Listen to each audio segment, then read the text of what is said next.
Hi, my name is Jeremy Guillory.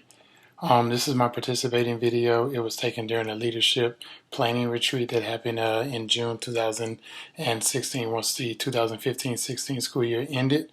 Members of the leadership team broke into groups during this retreat to develop a plan for the upcoming school year in regards to 7 pillars. Those 7 pillars were attendance, communication, retention and recruitment, response to intervention, technology, student climate, and teacher climate. Within these different groups, teachers were asked to develop a plan to address to address their respective issue for the upcoming school year, and they're going to present them to the entire group in order to get feedback in regards to the plan in order to present later a final product. With the attendance group talked about how to improve student attendance with interventions and incentives. So some interventions and incentives that we had this year was a AAA Academy where some students qualified by having maybe one or less absence. Also being on the A/B honor roll and having a positive attitude in class. That was one incentive that students had. They also address responsibilities of the teacher and taking attendance on time.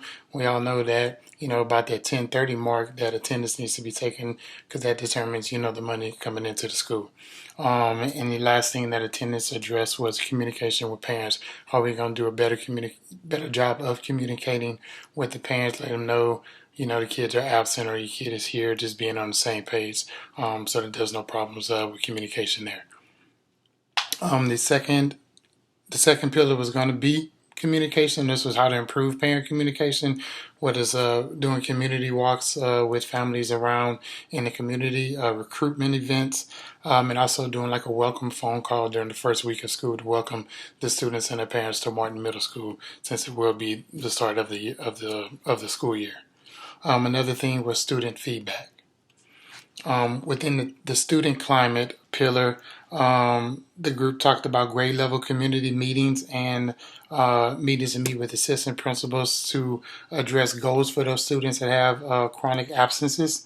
It was also talked about in a Lead Eagles mentoring program, which is going to be like a peer-to-peer mentoring program with students.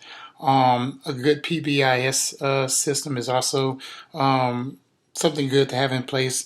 We have award ceremonies at the end of each 6 weeks to address PBIS, as well as a Soaring Eagle recognition wall is what we're going to have to recognize student work for this upcoming school year.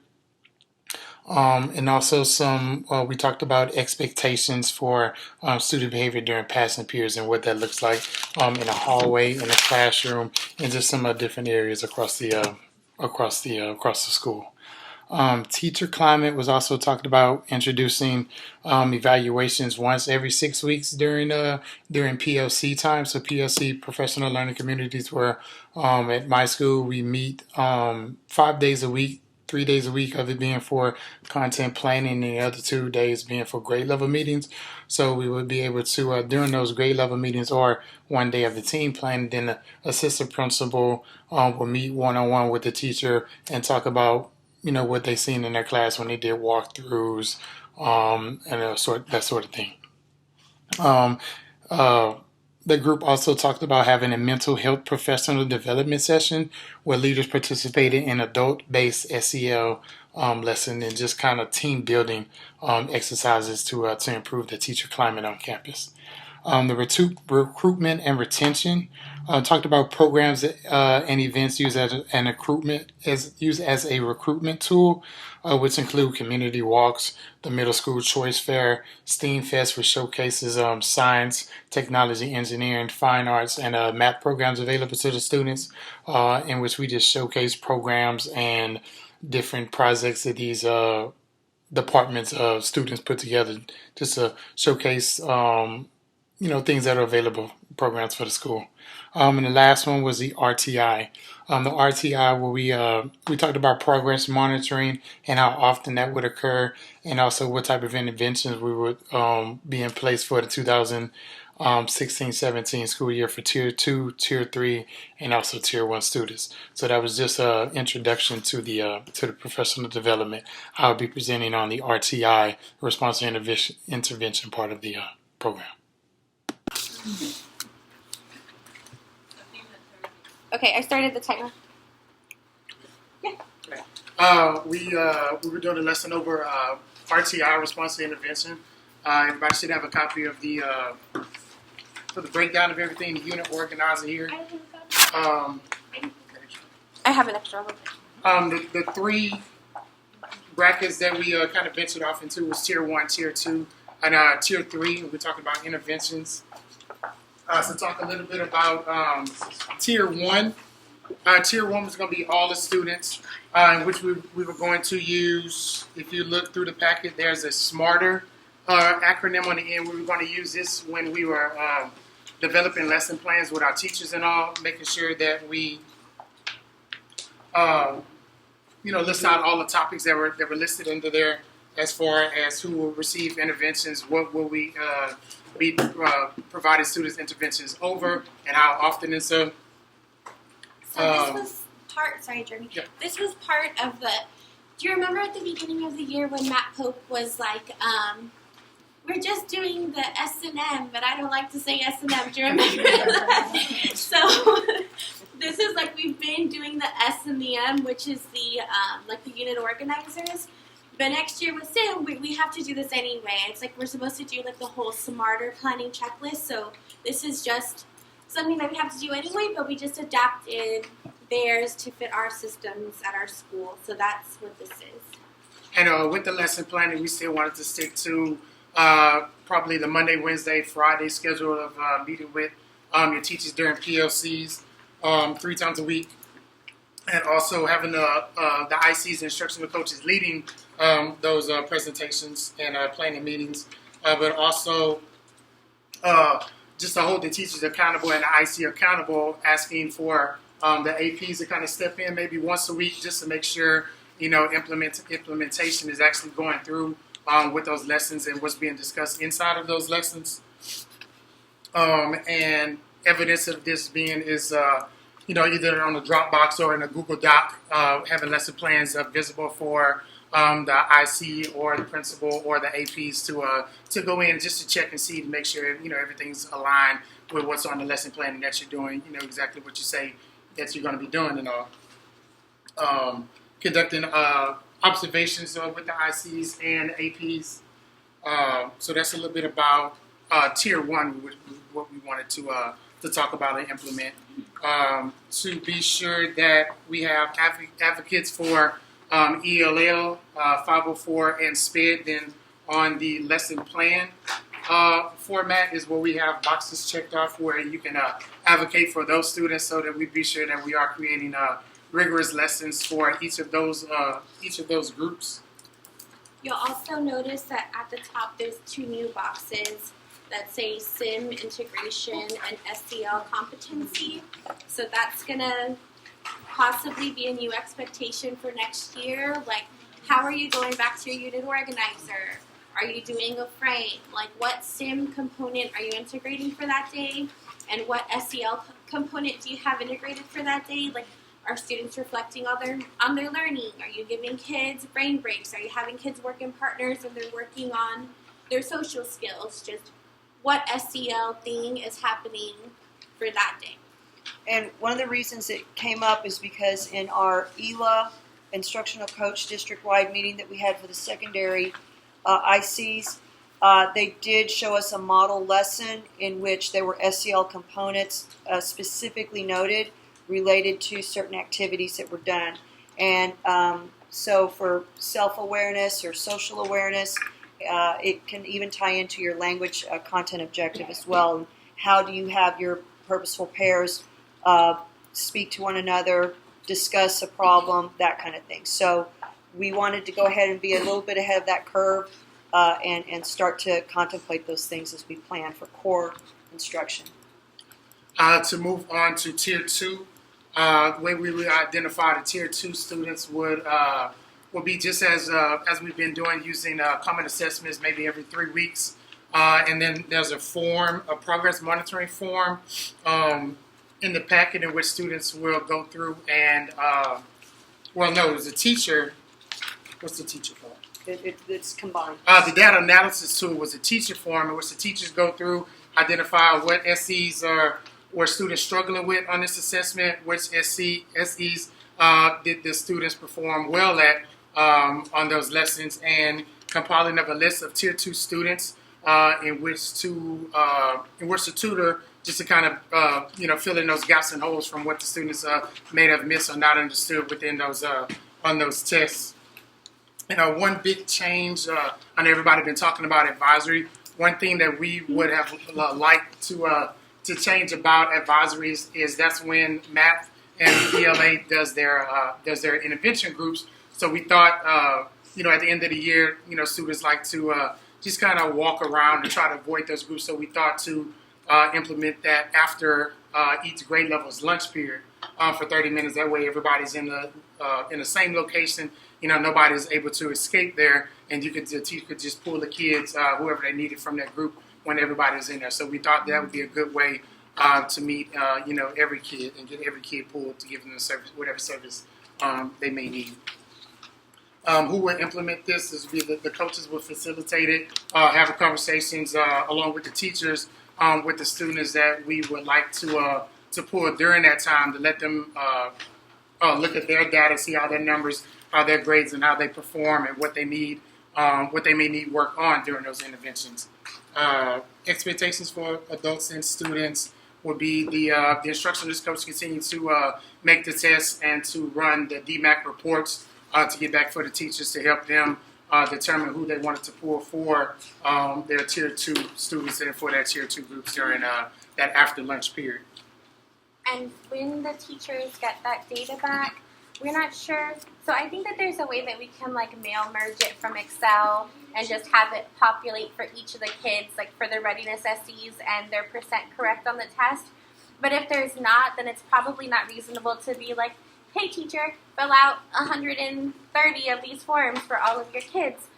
So we were thinking that maybe we would just fill out the forms for the kids that we identified for Tier 2 if we did have to do it by hand. And then they would just go through, write their expectation, the student expectation, their percent correct. The student would write a goal for themselves. The teacher would put comments on it for what's the intervention plan, when are you going to come to advisory. And then there's a teacher signature, a student signature, and a parent signature. So we would need a copy of these forms to send home with the parents so that the kids can notify their parents, hey, I'm going to an intervention group, just to maintain open lines of communication so parents know what's going on with their kids, just so they're kept informed.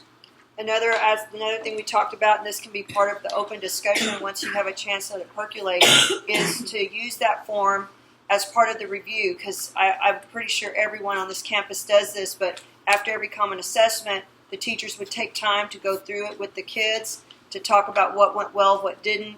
Sometimes they'd even let the kids kind of grade their copy of the test while we were running the DMACs, and so that could be part of the self-evaluation or reflection. And every kid would have one.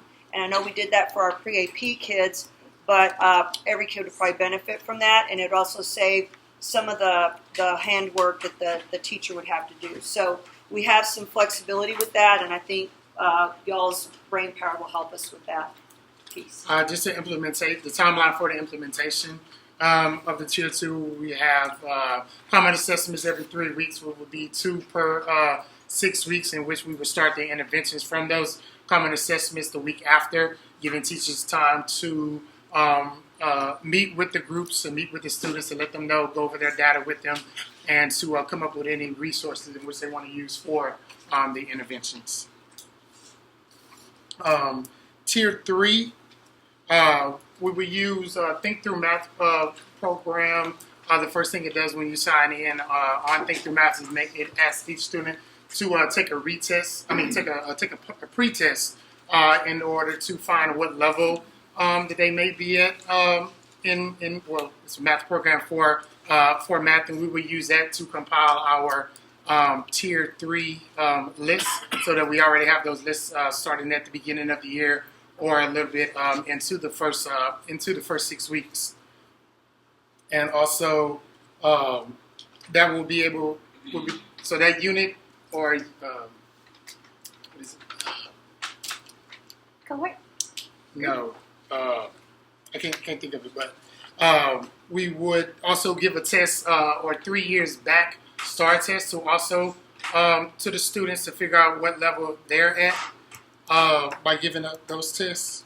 Yeah, so everyone will have a universal screener, and then we'll know like who's 3 grade levels behind or more. After we've identified those kids and we're like, this table is going to go to Tier 3 interventions, then we would give them their STAR test from 3 years previous, because we know they're at least 3 grade levels behind or they wouldn't be in the group, just to see where are they with their skills. And then if we know like they don't have numbers and operation skills, then that's where the teacher would start by like building up and like plugging holes, building up hopefully to their current grade level.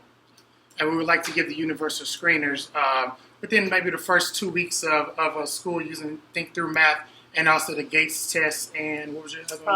iStation. Your iStation for ELA, determining those levels for those students. On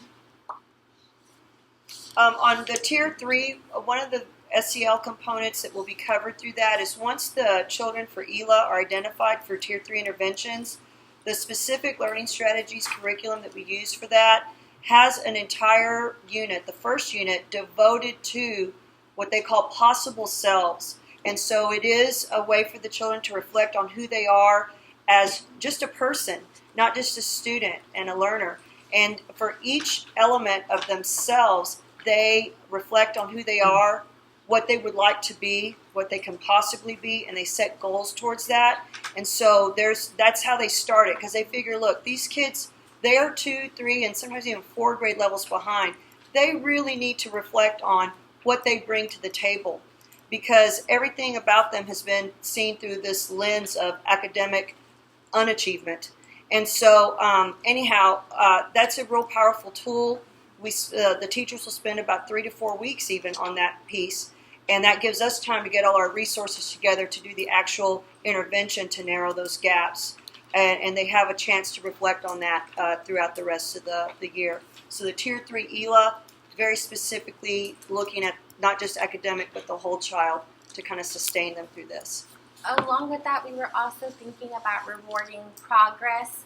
Like when I used to teach in ELDA, we had this system where it was called the chain of success. So like if a kid got 80 or above on one of their common assessments, then it was just like a little like long half sheet like this, and the kid would write their name on it and like fold it and then like make a little chain out of all the 80 or above tests, so that you could see the names like hanging in the hallway, because they would write their name real big so you could see it. So we were thinking of like we could do chains of successes inside classrooms, and then if a kid got an 80 in Tier 2 or Tier 3, then we would give them 2 to say like, hey, you didn't get it before, you're making progress. Like that's better almost than getting it the first time around. Like you're recognizing a skill deficiency and making growth. And so just giving them extra rewards for being successful in Tier 2, because a lot of times kids go into Tier 2 and just feel like down because they're in there. So if we really incentivize it by being like, no, like I recognize that you were struggling before and you made the growth, and that's better than just like being born and knowing how to do math. Like you're working hard and trying. So that's what we thought about for incentivizing both Tier 2 and Tier 3.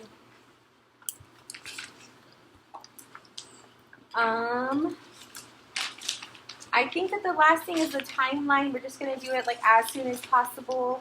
And then having kids maintain little data folders where they can chart their information for how they're doing on each SE. So again, they just have a record of like collecting little badges or something. Like I didn't used to have my comparing and ordering integers badge, but now I have my little badge. Just some kind of system where they can track like the skills that they're picking up. And our Tier 3 kiddos, they'll also at times participate in Tier 2 interventions as well. So those kids get double and even triple dips sometimes. So they have a chance to have lots of ways to get recognition for their effort. So we're done. So now you have 5 minutes to collaborate in your groups and figure out what you would like to tell us.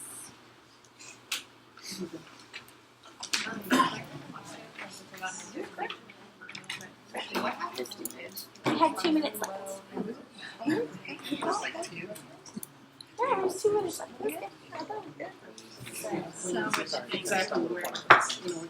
I like picking advisory up for lunch. I think that keeps down a lot of I like the universal screeners, and I like that if you notice a student is 3 years behind, that STAR test that's 3 years back. I like that, to see where they are. On the lesson plans, when I see that they want to add the SEL and the SIM part, Will you bring my pen? my suggestion was, could you make it a populated checklist where you can just check I got one for what me. we're using rather than another thing to fill in, because it can be a lot sometimes. So that was my suggestion. I got one. So and I want a teacher perspective on the what? I also like the form, looking at the forms that you filled out for the kids. Yeah. Kids, I was It's a lot. It's a lot. so, I mean, I don't know how we change, how I just, and I looked at it, I thought that was the teachers. Yeah.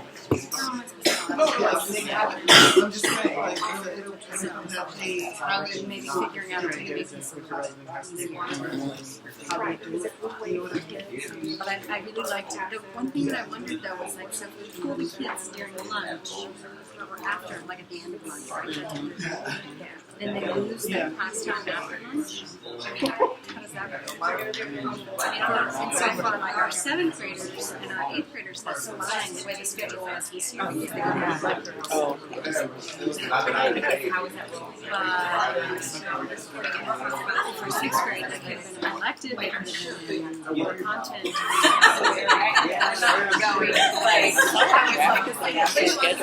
The 6th grade planning is backing up to lunch. We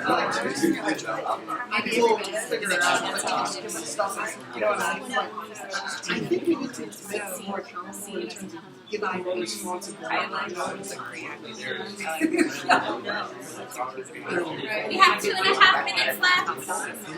Well, the good thing about it is it only lasts 2 weeks. It's not like a couple of years. And so, also, so we did it last year. They were getting pulled down here. Tuesdays and Thursdays. I'm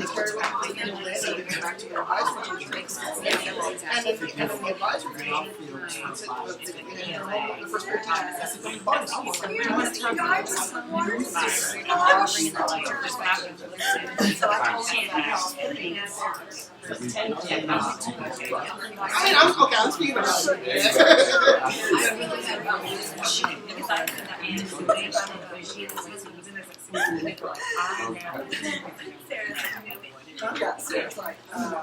So we do that. And I can get you.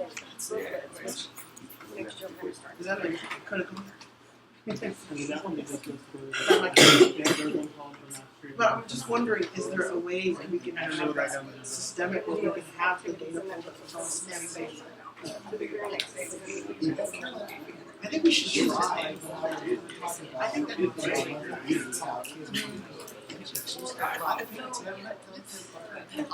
How would you feel about something?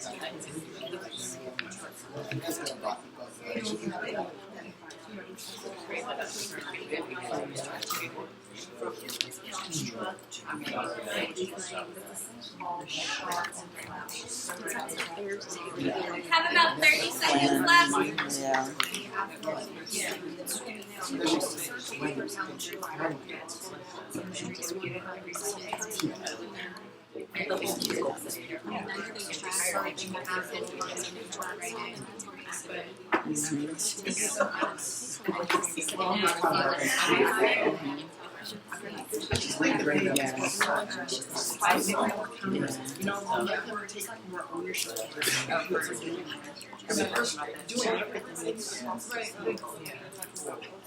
We're responsible, right?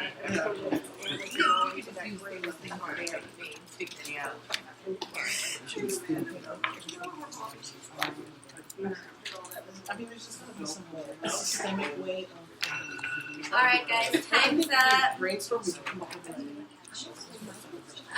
Yeah, let's start in the back. Michelle, are you ready for your group? Ms. Quadrado, whoever's going to share this time? I'll start off. So, I really like the pre-test, like the diagnostic in the beginning. Identifying the student's skill sets, that universal screener, the eye stations, just skill building, the rewarding process, and the data folders. Overall, really. And then one question that I was having was just, or not question, in the data folders, maybe having like an area or where the kids can actually reflect on what they missed in that particular team. Just kind of like reflecting on their own. So I really like the advisory at lunch. You got that's really great to do. I guess I just need to be clear because we're kind of jumping in later. It's the advisory itself that's after lunch, and then we're pulling kids, or like with some of the kids, I can kind of see them trying to drift. But I think it's great that you put it after it, because it's a part of the day and not like a here we're going to go at the end of the day, and now you can try and do whatever you want. You don't have to learn anymore. So I really think that would be great to incorporate.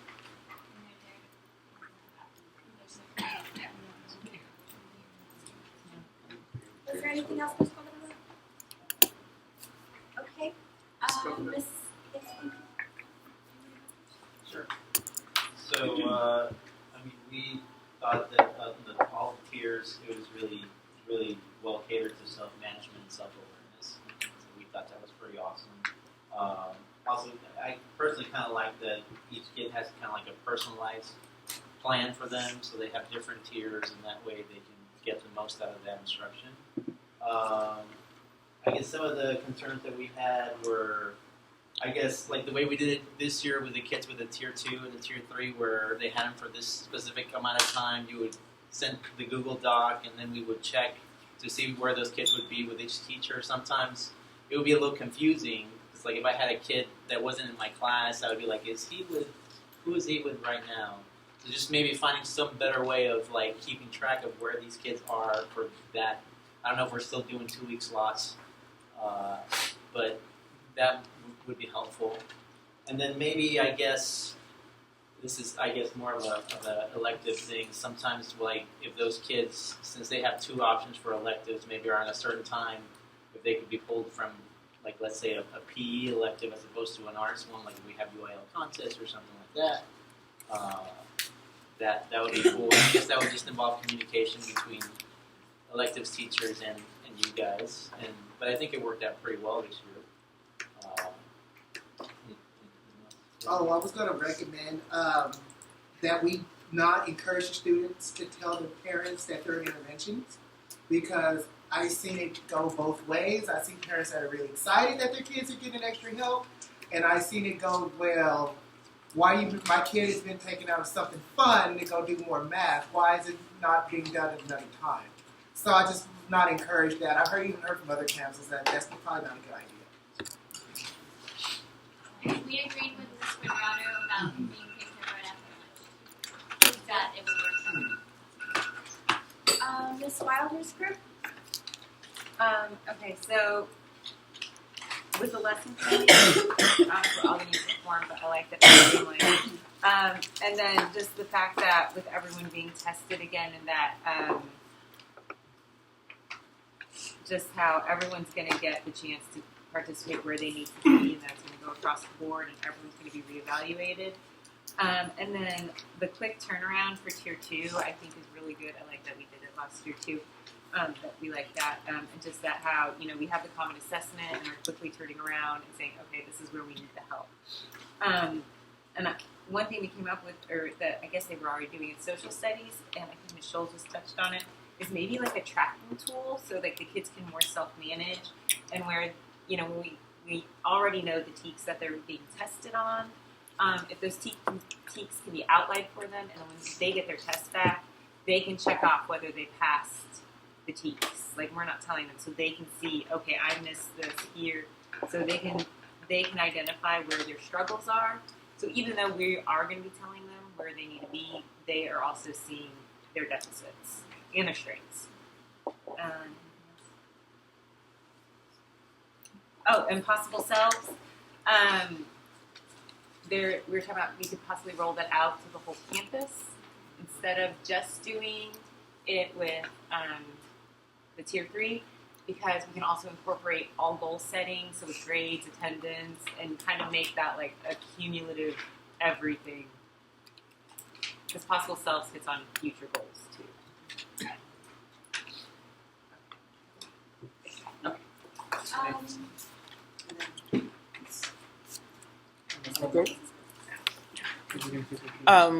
We liked the picking up students from lunch for advisory as well, like the universal screeners and giving the STAR test that's on the student's current grade level that we identify to fill in those gaps. On the lesson plans for integrating the SIM and SEL part into the lesson plan, I was wondering, could it be a generated checklist where we can go in and check the things that we're using to save a little time on lesson planning? And there's a lot of tracking for students. We're going to do attendance and reflection sheets and things like that. So I'm wondering, is there a way to simplify it for teachers and students, make it a very simple, powerful tool that's not overwhelming?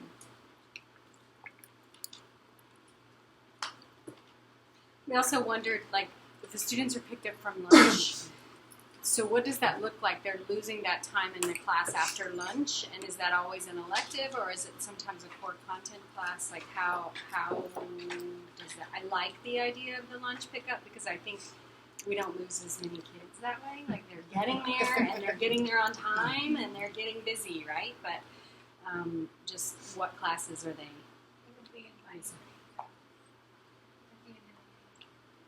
No, because they're picked up at lunch. We're going to have time for the whole group discussion in just a moment. I think we have one more group to listen to hear from. We liked that there was specific strategies for each tier, that students were tracking their own progress, and that they had to get parent signatures, so the parents were involved.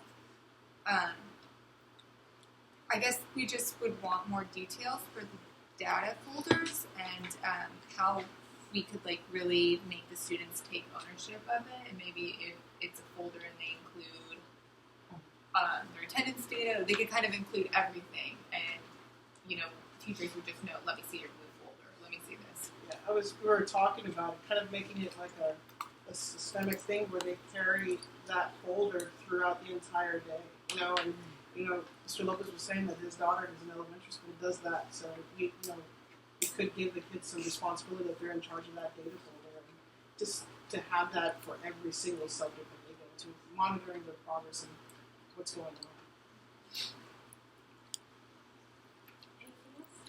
on. When we break students out to advisory, this might be another discussion, might not be at the right time, but is there a way we can, the students that need it, the ones that are 2 or 3 grades behind, to keep them grouped in an advisory? Like they're all going to go to this advisory, whatever grade level it is, they're going to stay together. I don't know if that's possible or if that's singling them out, but that way they're just together. And that not through all the classes, but at least they're advisory. And then put a teacher that, a good strong teacher in there, that we're all strong teachers, but that they would want to go to. Like they want to go to Eagles Nest, still good with it. They want to go see Coach. Okay, so I'll try to start answering the questions that I remember. Amanda, before you do that, I need clarification. Yes. Are we talking about moving advisory till after lunch? Yeah, so we'll move the whole advisory period, just slide on over to right after lunch, so that the tier 3 kids they were in the same class in ELA for the whole year and in math for a semester. But so we would just move the whole advisory to butt up after lunch. And so the biggest thing, the problem with like doing the quick turnaround on the test was that the groups were changing, kids would not get to their advisory class, it would be 3:15 and Miss Scruggs would have one kid in her room. And we were like, well, that's not effective.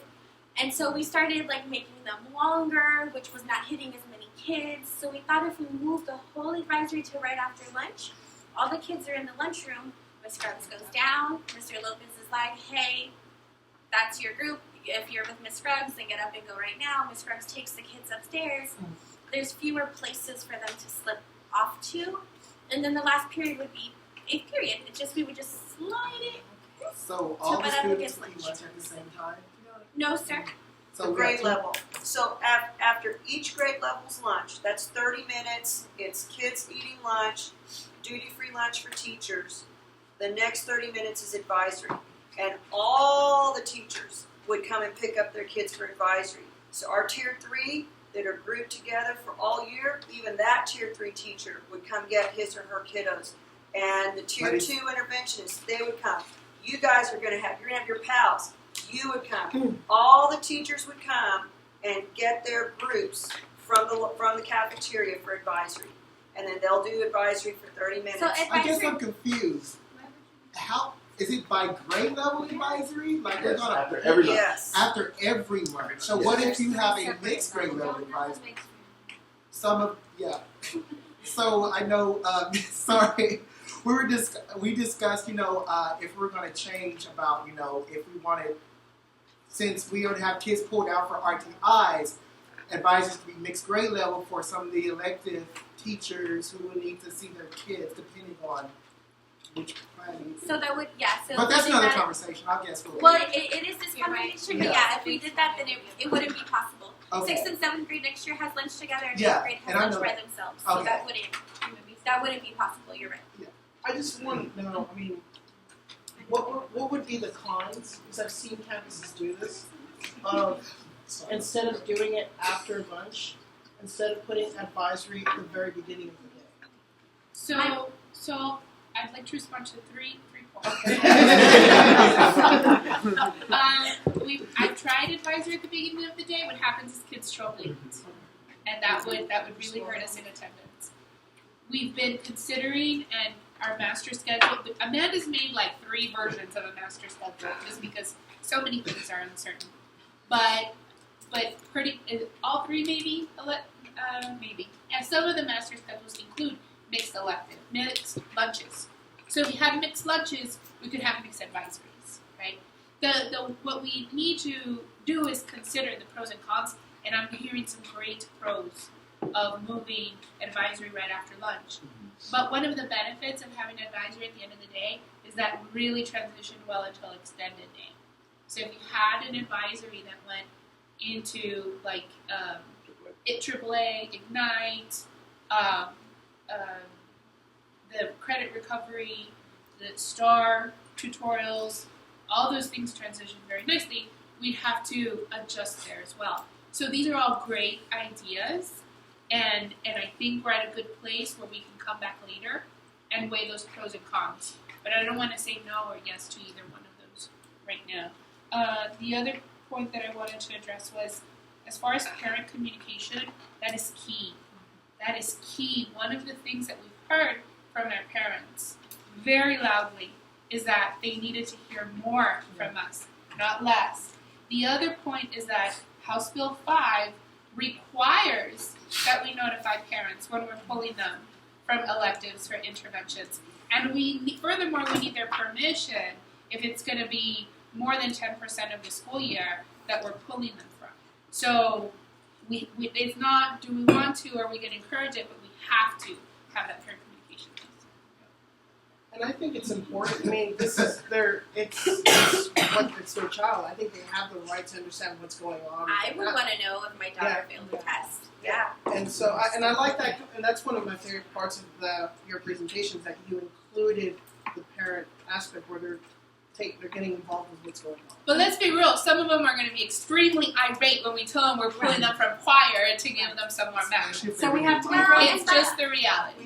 And but I mean, a lot of these are going to happen through advisories. We're not pulling them from anything. We're pulling them from Gala. We're pulling them from SEL, so we are pulling them from something. We're not pulling them. I apologize, but we're not pulling them from like choir, PE, not for advisory. You know, most of the tier 3 we're going to go through advisory because we don't have an interventionist next year, and that's the sad truth. So a lot of it's going to happen through advisory.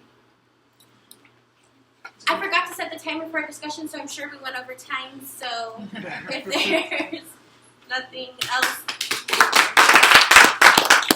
I'll collect it back for myself. Thank you. I forgot to get up.